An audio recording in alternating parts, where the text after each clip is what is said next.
बिस्मिल्लाहिर्रहमानिर्रहीम। और ये फ्रिज गली हुई साड़ी वर्कशॉप से आई है तो इंशाअल्लाह ये रिपेयर होएगी। रिपेयरिंग का मरहला भी तुहानू दिखावांगा।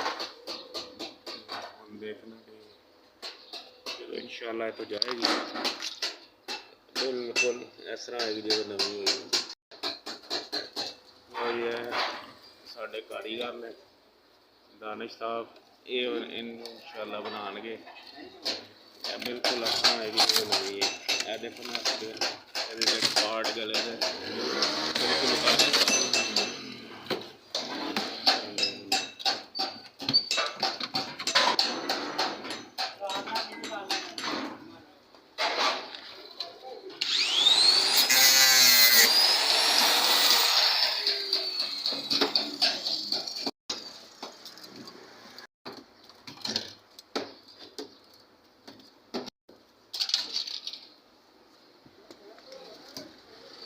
नहर की पान लगे पार्ट्स कट्टन जोड़े पाइप ने ना इन्हों का ख्याल रखना पैंदा कि ये ना कट्टे जान। अगर ये कट्टे जान तो साड़ी सारी पाइपिंग खराब हो जाएगी, फिर सानू नवी दोबारा पाइपिंग लगानी पड़ेगी। इसलिए बड़े प्यार के नाम कटाई की जाती है। इंशाअल्लाह ये नहीं बनेगी वो चल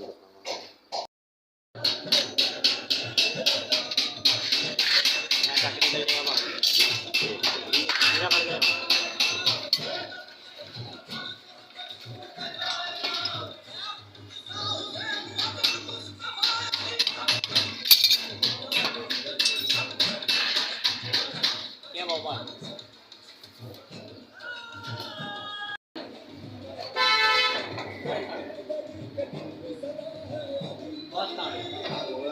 बस कार्ड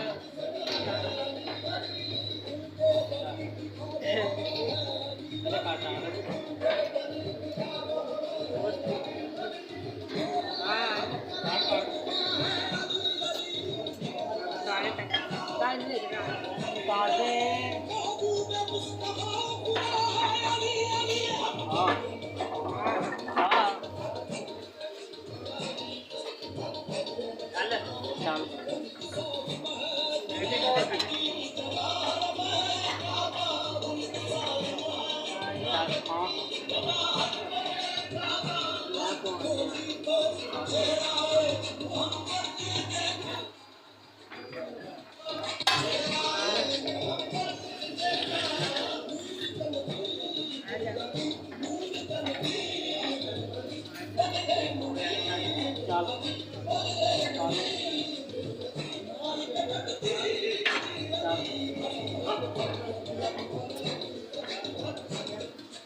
मान का जी तो निशाला होता है कि बुआ ना बंदे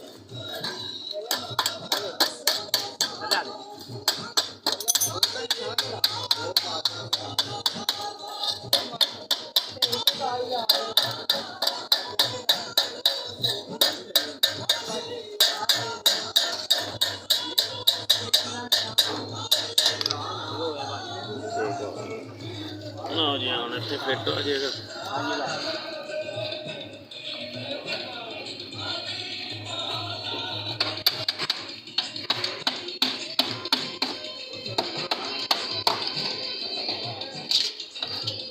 ये प्लास्टिक है क्या भाई ये बड़ा ऐसे करके बिठाओगे फिर करके ऐसे हाथ रखना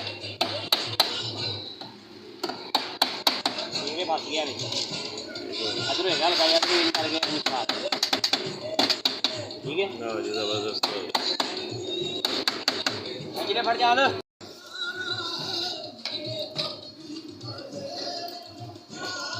तो भाई चाय पहले लेना है कट लो पहले ना आ रहा है पूरा आया दूसरा आई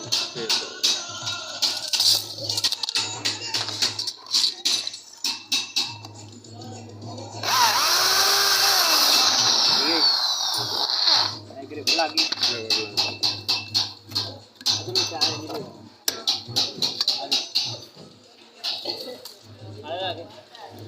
थोड़ी बार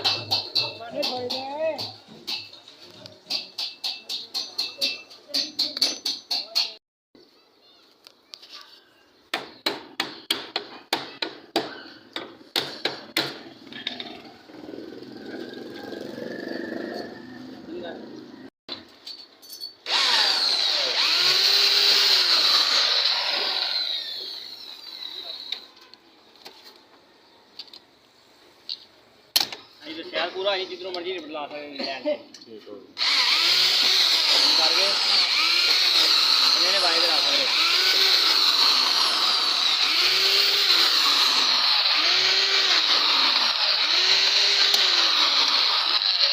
आगे दाड़ा पीस मजबूत होई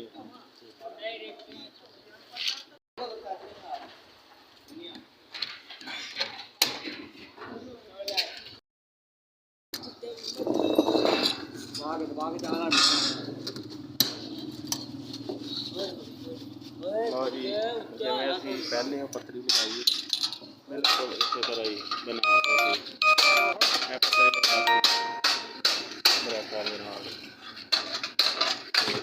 इस तरह ही उस तो बाद कटीन होएगी कटीन के बाद रंग होएगा रेग मार बजेगा रेग मार बज के रंग होएगा ये ध्यान बाद च दिखावांगे इंशाअल्लाह इस तरह वेख जो नवी